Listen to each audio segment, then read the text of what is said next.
I was curious, what initially drew you to the story? I think, it's hard to sort of try to analyze one's motives. I think, but when I think about it after the fact, that a lot of my movies have examined very personal, intense stories in larger contexts, whether that was war or some other kind of struggle. In this case, it's a Cold War, but it's no less large. In fact, the ideas loom even larger to me.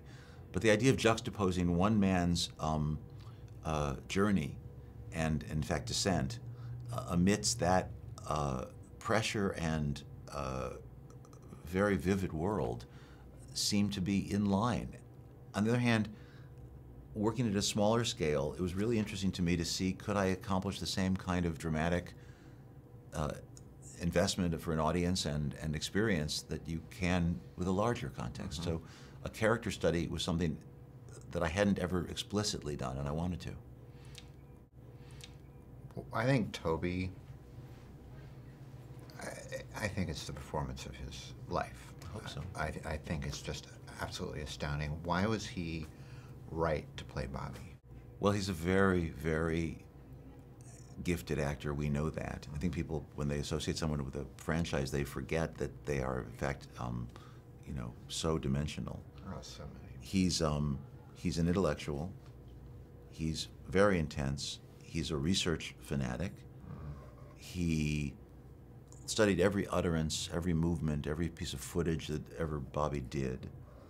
He also is a very gifted poker player, and is capable and knows what it is to focus like that for hours and hours, which is very similar, in fact.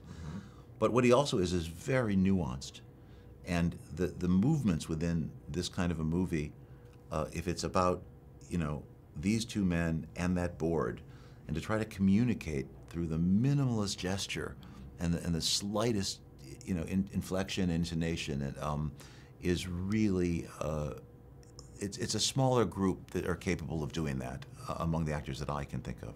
Oh, absolutely.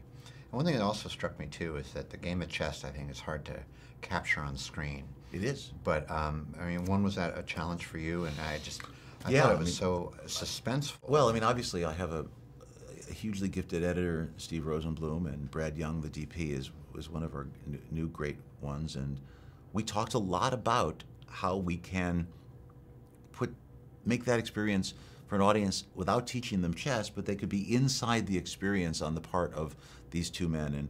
And the word that keeps coming up is mental toughness, because that's what defines an athlete, and it's not unique to chess.